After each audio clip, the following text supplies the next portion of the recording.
ವಿಮೋಚನಾ ಕಾಂಡ ಅಧ್ಯಾಯ 13. ಸರ್ವೇಶ್ವರ ಸ್ವಾಮಿ ಮೋಶೆಗೆ, ಚೊಚ್ಚಲಾಗಿ ಹುಟ್ಟಿದ್ದೆಲ್ಲವನ್ನು ನನಗೆ ಮೀಸಲಾಗಿಡು. ಇಸ್ರಾಯೇಲರಲ್ಲಿ ಮನುಷ್ಯರಿಗಾಗಲಿ ಪಶು ಪ್ರಾಣಿಗಳಿಗಾಗಲಿ ಹುಟ್ಟಿದ ಪ್ರಥಮ ಗರ್ಭಫಲ ನನ್ನದೇ ಎಂದು ಹೇಳಿದರು. ಮೋಶೆ ಇಸ್ರಾಯೇಲರಿಗೆ, ಗುಲಾಮತನದಲ್ಲಿದ್ದು ಈಜಿಪ್ಟ್ ದೇಶದಿಂದ ಬಿಡುಗಡೆಯಾದ ಈ ದಿನವನ್ನು ನೀವು ಸ್ಮರಿಸಬೇಕು. ಈ ದಿನದಲ್ಲೇ ಸರ್ವೇಶ್ವರ ಸ್ವಾಮಿ ತಮ್ಮ ಭುಜಬಲ ಪ್ರಯೋಗಿಸಿ ನಿಮ್ಮನ್ನು ಅಲ್ಲಿಂದ ವಿಮೋಚಿಸಿದರು. ಈ ದಿನದಂದು ನೀವು ಹುಳಿ ಬೆರೆತದ್ದನ್ನು ತಿನ್ನಕೂಡದು. ಚೈತ್ರ ಮಾಸದ ಈ ದಿನದಂದು ನೀವು ಹೊರಟವರು. ಸರ್ವೇಶ್ವರ ನಿಮ್ಮ ಪೂರ್ವಜರಿಗೆ ಪ್ರಮಾಣವಾಗಿ ಹೇಳಿದಂತೆ ನಿಮ್ಮನ್ನು ಹಾಲು ಜೇನು ಹರಿಯುವ ನಾಡಿಗೆ, ಅಂದರೆ ಕಾನಾನ್ಯರು, ಹಿತ್ತಿಯರು, ಅಮೋರಿಯರು, ಹಿವ್ವಿಯರು ಹಾಗೂ ಎಬುಸಿಯರು ವಾಸವಾಗಿರುವ ನಾಡಿಗೆ ಕರೆದು ತಂದು ಅದನ್ನು ನಿಮಗೆ ಕೊಟ್ಟಾಗ ನೀವು ಈ ಆಚರಣೆಯನ್ನು ಈ ತಿಂಗಳಿನಲ್ಲೇ ನಡೆಸಬೇಕು.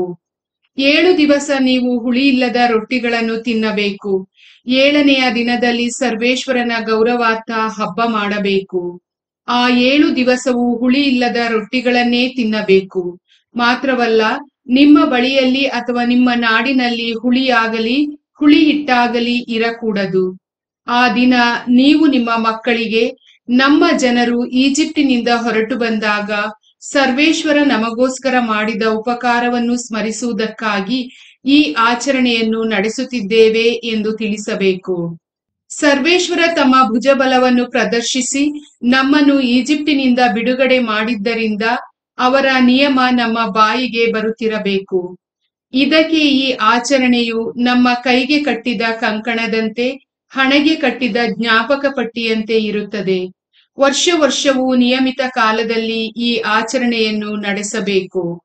ಸರ್ವೇಶ್ವರ ಸ್ವಾಮಿ ನಿಮಗೂ ನಿಮ್ಮ ಪೂರ್ವಜರಿಗೂ ಕೊಟ್ಟ ವಾಗ್ದಾನದ ಮೇರೆಗೆ ನಿಮ್ಮನ್ನು ಕಾನಾನ್ಯರ ನಾಡಿಗೆ ಬರಮಾಡಿ ಆ ನಾಡನ್ನು ನಿಮಗೆ ಕೊಟ್ಟ ನಂತರ ನಿಮಗೂ ನಿಮ್ಮ ಪಶು ಪ್ರಾಣಿಗಳಿಗೂ ಹುಟ್ಟುವ ಚೊಚ್ಚಲು ಫಲವನ್ನೆಲ್ಲ ಅವು ಗಂಡಾದ ಪಕ್ಷಕ್ಕೆ ಸರ್ವೇಶ್ವರನ ಪಾಲೆಂದು ತಿಳಿದು ಅವರಿಗೆ ಸಮರ್ಪಿಸಬೇಕು.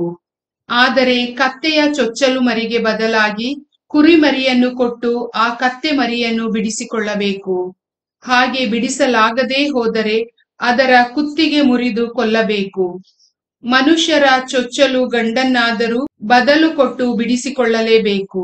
ಇನ್ನು ಮುಂದೆ ನಿಮ್ಮ ಮಕ್ಕಳು ಇದರ ಅರ್ಥವೇನೆಂದು ವಿಚಾರಿಸುವಾಗ ನೀವು ಅವರಿಗೆ, ನಾವು ಗುಲಾಮತನದಲ್ಲಿದ್ದಾಗ ಸರ್ವೇಶ್ವರ ತಮ್ಮ ಭುಜಬಲವನ್ನು ಪ್ರದರ್ಶಿಸಿ ಈಜಿಪ್ಟಿನಿಂದ ನಮ್ಮನ್ನು ಬಿಡುಗಡೆ ಮಾಡಿದರು.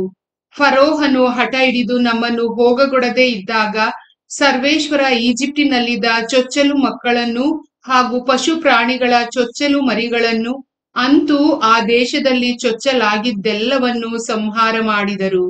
ಆದ ಕಾರಣ ಗಂಡಾದ ಪ್ರಥಮ ಗರ್ಭಫಲವನ್ನೆಲ್ಲ ನಾವು ಸರ್ವೇಶ್ವರನಿಗೆ ಸಮರ್ಪಿಸುತ್ತೇವೆ. ಮನುಷ್ಯನಿಗೆ ಹುಟ್ಟಿದ ಪ್ರಥಮ ಗರ್ಭಫಲವನ್ನಾದರೂ ಬದಲು ಕೊಟ್ಟು ಬಿಡಿಸಿಕೊಳ್ಳುತ್ತೇವೆ ಎಂದು ಹೇಳಬೇಕು.